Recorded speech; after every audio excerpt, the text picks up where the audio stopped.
During World War II, Britain sometimes knew a convoy would be attacked before it even left port. They knew the submarines were waiting, they knew the route, and sometimes they let the ships sail anyway, because stopping every attack would have revealed a secret that could lose them the entire war.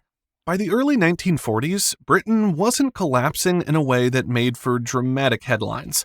There was no single defeat you could point to and say, this is where it all went wrong. What was happening instead was slower and more corrosive. German submarines were sinking supply ships across the Atlantic with unsettling consistency. These weren't warships exchanging fire in open water. They were merchant vessels carrying food, fuel, spare parts, and medical supplies. Losses like that don't end a war overnight, but they quietly tighten everything else. Each missing shipment meant longer rationing, thinner reserves, and less room for error the next time something went wrong. At the same time, bombing raids had become part of daily life. Cities adapted in uncomfortable ways. People learned how to sleep in short stretches, how to rebuild quickly, how to function between sirens. The physical damage was obvious, but the deeper cost was exhaustion. What worried British planners most wasn't just the destruction, it was how precise it felt. Convoys weren't being discovered accidentally. They were being intercepted.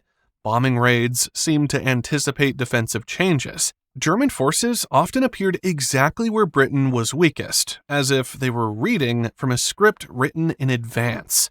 Once that suspicion takes hold, it's hard to shake. The uncomfortable reality was that Britain didn't lack intelligence. If anything, it had too much of it. German forces depended heavily on radio communication. Orders flowed constantly between commanders, pilots, submarine crews, and logistics units, filling the air with signals that British intelligence intercepted every single day. Analysts could trace who was talking, track sudden bursts of activity, and spot when entire units shifted their behavior. What remained out of reach was meaning. Every transmission passed through Enigma, an encryption system designed to turn interception into frustration. It wasn't built around a single trick or reusable pattern.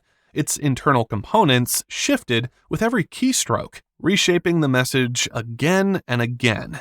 And once a day, the entire system reset itself completely. That meant progress never lasted.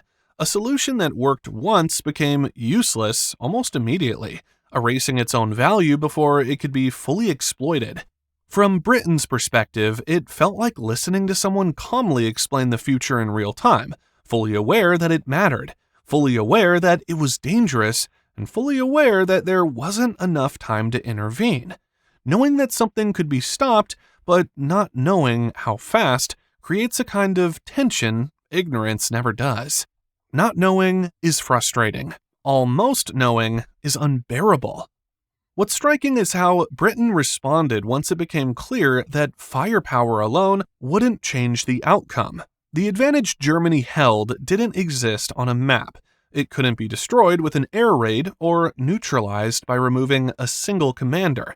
There was no front line where a decisive attack would resolve it. The edge Germany possessed lived entirely in information. That realization shifted Britain's focus. Rather than relying on generals and tacticians, they began quietly assembling mathematicians, linguists, engineers, and people comfortable working on problems that moved slowly and offered little immediate reward. People willing to sit with uncertainty instead of rushing toward action. They were sent to a place that didn't look important. Bletchley Park didn't feel like a battlefield. There were no drills, no formations, no visible sense of urgency. It felt closer to an odd research facility than a military command center. Inside, rank mattered less than results. Ideas were tested, discarded, and rebuilt constantly. Arguments were settled by logic rather than authority. Among the people working there was Alan Turing. Turing didn't arrive as a natural leader. He wasn't charismatic or reassuring. He struggled socially and had little patience for politeness. He didn't explain himself well, and he didn't try very hard to. What he did have was a habit of questioning assumptions that everyone else treated as fixed. Most people looked at Enigma and saw a code that needed better guesses and sharper intuition. Turing looked at it and saw a different problem entirely. He saw a machine that demanded more time than humans could give it. Up to that point, codebreaking focused on improving human effort. Analysts worked longer hours, searched for habits in how messages were written, and tried to outthink the system. Turing realized none of that addressed the real obstacle. The problem wasn't intelligence or dedication, it was speed. There were simply too many possible Enigma settings to test before the information they unlocked became useless. Even the smartest people in the room couldn't move fast enough. So, Turing asked a question that felt almost dismissive. What if humans weren't supposed to do this part at all? Instead of trying to understand messages directly, he proposed building a machine that could mechanically eliminate impossible configurations. The machine wouldn't care about language. It wouldn't understand German. It wouldn't know there was a war happening. It would simply narrow millions of possibilities down to the few that made sense. That machine became known as the bomb. It was loud and constantly breaking down. It filled rooms with heat and noise and demanded constant attention just to keep running. Nothing about it looked revolutionary until it started producing results. The breakthroughs didn't arrive as a single dramatic moment. It crept in slowly. First, partial messages held together long enough to be useful. Then, full transmissions began to make sense. Schedules, routes, operational details. For the first time, Britain wasn't guessing what Germany might do next. It was reading what Germany had already decided to do. Submarine patrol zones appeared before convoys ever left port. Bombing plans arrived before aircraft took off. Entire operations unfolded on paper days in advance. This should have felt like control.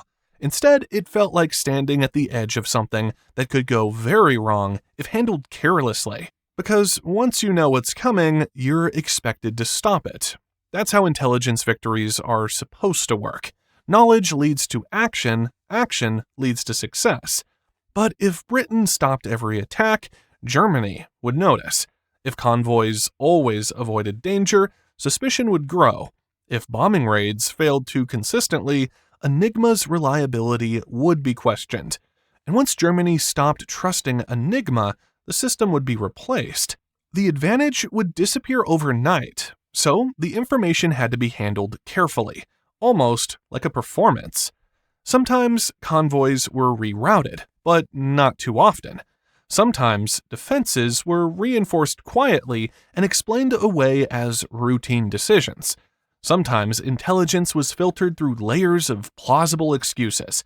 And sometimes, despite knowing exactly what was about to happen, nothing was done. This is the part of the story that rarely gets told plainly. There were moments when British commanders watched convoys leave port, knowing which submarines were waiting. There were cities bombed that could have been warned. Units were lost in situations intelligence had already predicted, not because no one cared, because acting every time would have destroyed the advantage that might end the war sooner. Saving everyone today risked losing millions tomorrow. So restraint became strategy. Silence became policy. Victory depended not on what Britain did, but on what it allowed to happen. The people making these decisions didn't explain themselves. They didn't justify their choices publicly. They absorbed the consequences and moved on to the next calculation. From the outside, it looked like hesitation. From the inside, it felt like carrying something you weren't allowed to put down. The bomb didn't win the war by overpowering Germany. It changed the rhythm. Britain stopped reacting blindly and started pacing its responses. Successes were spaced out.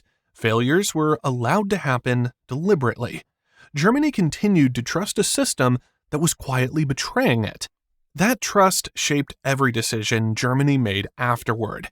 Historians estimate that breaking Enigma shortened the war by as much as 2 years. That difference likely saved millions of lives.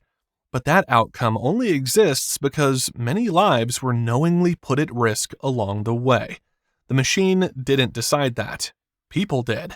When the war ended, this story didn't become public history. Bletchley Park was shut down. The machines were dismantled. Documents were sealed. Everyone involved was ordered not to talk about what they had done. Most didn't. Alan Turing returned to academic life.